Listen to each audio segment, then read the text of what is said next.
The Tao of Self-Confidence, Episode 184. Welcome to the Tao of Self-Confidence, where I share stories of courageous women finding their inner journey to self-confidence 5 days a week. Want to learn how you can change your inner beliefs and attitudes? Download a free copy of the ebook by visiting thetaoofselfconfidence.com. Well, hello friend. Welcome to the Tao of Self-Confidence, where I share stories of amazing women who have discovered their inner journey to self-confidence.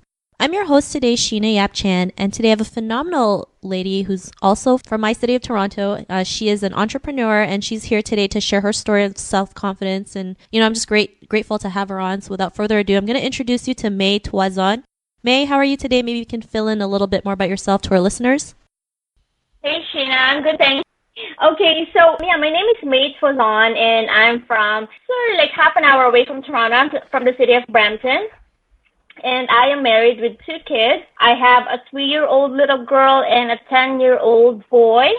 I used to have like a full-time job, but then I decided that it's been a long dream of mine to just, stay at home with my kids. So that's what I'm doing now, pursuing my dream. Awesome. Well, thanks for sharing that. And Mhay, what's your cultural background? I am Filipino. Coming from the Philippines, I was born and raised in the Philippines, and then I came to Canada when I was 16. And then so I practically grew up here, and I've been here more than half of my life. So I would say I'm very adapted to our culture here in Canada.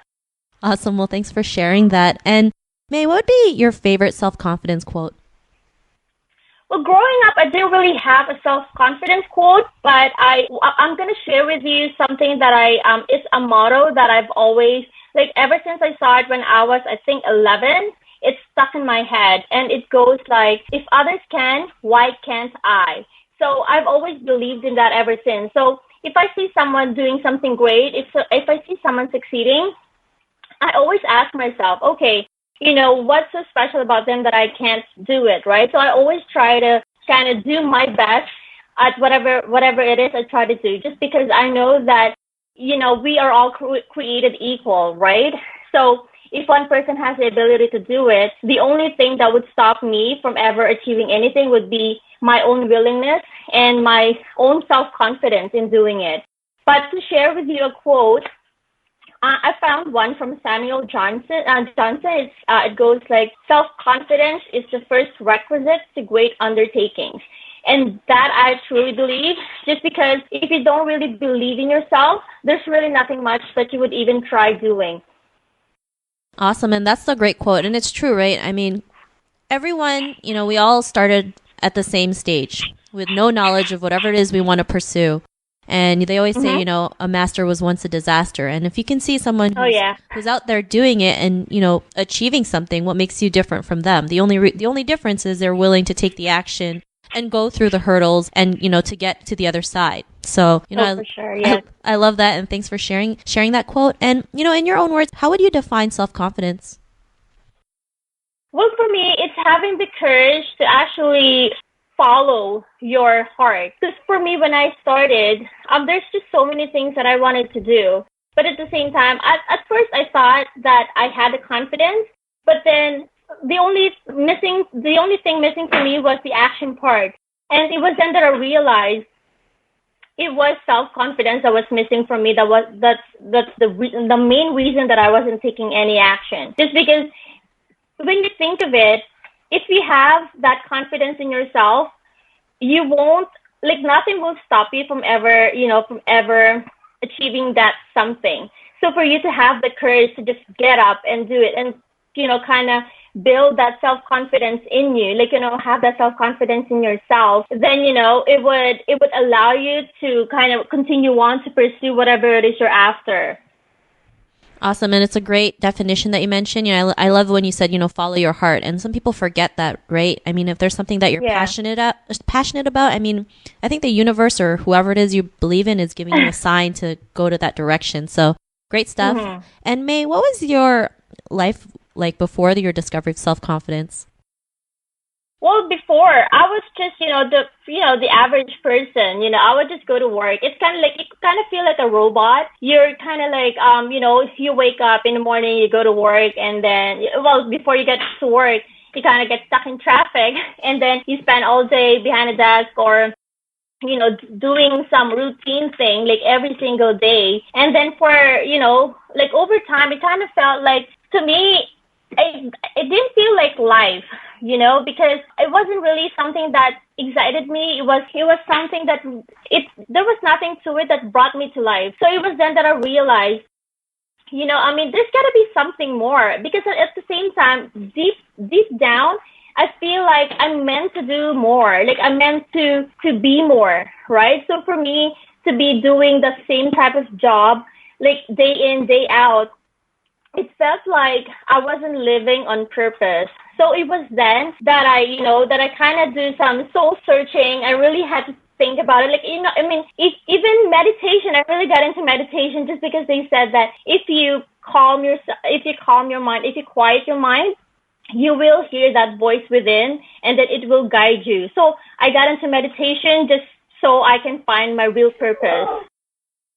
Awesome. Well, thanks for sharing that. So, what was that point in your life when you realized, you can do something that's purposeful and, you don't have to be stuck at a 9-to-5 job? Because we've all been there. I've been there. I would sit on my desk in my little cubicle thinking, there has to be more than life than just coming in, day out, Monday to Friday, being stuck in traffic, going through like work politics. There just has to be something more. So what was that aha moment in your life? Before, I would always just think to myself, I'm meant to do more. I know that there's so much more in me. Like, I feel like I have so much more in me that I can give. But at the same time, I didn't really have that push to kind of make me do something about it. I would just think about it and think about it. But it wasn't until I had my first child. So what happened was, okay, so I had my first child. He was 3 months old. And at the time, my husband was laid off, and also I was on mat leave. And at the time, I had to go out and get some work. And so the pain that I felt having to leave my 3-month-old baby behind just so I can make some money to support our family, that was like a wake up call for me. It was then that I realized, what, that's it. So, that was the push that I was talking about. It's something that pushed me to really getting up and doing something. If I started on working on myself, working on my mindset, just because like I said earlier, I would always think about making a change. I would always I would always dream about it. But at the same time, I never really got around to doing anything about it. But it was then that I had my 3-month-old boy, and I had to go through that emotional pain that woke me up. So that was my biggest aha moment. Awesome. And, sometimes it might have to take something like having a child to realize, you want something better for your kids. So you're willing to do whatever it takes to, not only provide yourself a better life, but to also show them what's possible. So, and after that, aha moment, what's your life been like now? The shift in my mindset, it's really changed a lot for me. Because the thing is, right now, I'm not only thinking of myself because I have my kids too, right? So for me, after that discovery, I'm now thinking into the future. The thing is, for me, like, I want my kids to grow up seeing me as a role model, hopefully, that, because I want to show them that when they grow up, they can follow their heart. They can do whatever will make them happy, that they're not, because I know that now they say that when you go to school, they kind of train you how to become an employee, right? So for them, I want them to grow up and look at me, because what I'm doing now is I want to do something that makes me feel fulfilled, something that makes me feel happy. So if they can grow up seeing me not being stuck on a miserable job, I want them to see that and grow up that they too can do that. I want them to believe in themselves, and want them to just really find whatever it is that they're really going to fall in love with and do that. Even if, if they want to do that for the rest of their life, if it makes them happy, if it makes them feel fulfilled, then, I'm all in, I'm in full support. Awesome. And I know you'll be a great role model for your kids because you're already doing it already, showing them that, you don't have Oh, to work 9 to 5 thank to you. get to live the life that you want, right? So, Yes. May, to the woman who's listening to your episode, she may be in her own journey to self-confidence. What would be that one tip you would give to her? I would say to never, ever, ever give up on yourself. Because, you're going to go through a lot of challenging times. And I know that there's a lot of women out there, or a lot of women out there who are in a relationship. And sometimes, a lot of times, not all the spouses are supportive, right? But then I would just say that it's your dream, right? So if you are going to give up on your dream just because your spouse is not supportive, you only live once. You don't want to live your life with regret, because I keep hearing this when I go to, or when I listen to, when I watch seminars or attend seminars and stuff. They would always say, when you're in your deathbed, what are you going to be regretting, right? Do you want to, actually, the question is, do you want to be regretting? Do you want to be, do you want to live your life filled with regret? Or, do you want to live your life saying that on your deathbed, you're going to be like, oh yes, I got to do it all, right? So for me, I would say it's just to never ever give up. You will go through many challenges, many obstacles, but that's just a part of it. But then the thing is, the sweetest part of it is if you stuck through it, you will come out a winner. So as long as you don't give up on yourself, there will, the day will come that you will come on top, and then you will, you will just kind of just laugh it off that, you had to, you can laugh at all the challenges that that you got to overcome, that you got to win over, just because you stayed strong. You know how they say, you have to be bigger than your challenges. So don't let it overcome you. You be the bigger person and just stomp on your problems, stomp on your challenges. Any obstacles, you can overcome them.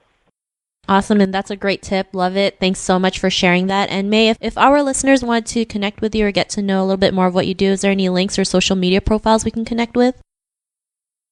Well, I do have a website. They can visit yourdreamsareworthit.com. That's my main website. That's, I post my blogs there. And also they can connect with me on Facebook. I do have a fan page. It's facebook.com/yourdreamsareworthit. And they can also subscribe to me on YouTube. I have my account. It's called Happy, Healthy, Wealthy Mom. So, and also they can follow me on Instagram. It's, /Mhay Tuazon. Awesome. Well, thanks for sharing that. And to our listeners, if you want to connect with May, you can also head on over to thetaoofselfconfidence.com and search for May's name. Her show notes will pop up along with everything else we talked about. And I just want to thank May for taking the time to share her story with us. So thank you so much. Oh, and thank you so much, too, for taking the time to listen to my story. Not a problem. And to our listeners, be on the lookout for another new episode of another amazing woman's journey to self-confidence. And we'll talk to you soon. Bye for now. Thank you for joining us on another episode of The Tao of Self-Confidence. Visit thetaoofselfconfidence.com for links to everything we chatted about today, as well as killer resources, gifts, and so much more. Subscribe to The Tao of Self-Confidence on iTunes or Stitcher to hear more stories of amazing women finding their inner journey to self-confidence.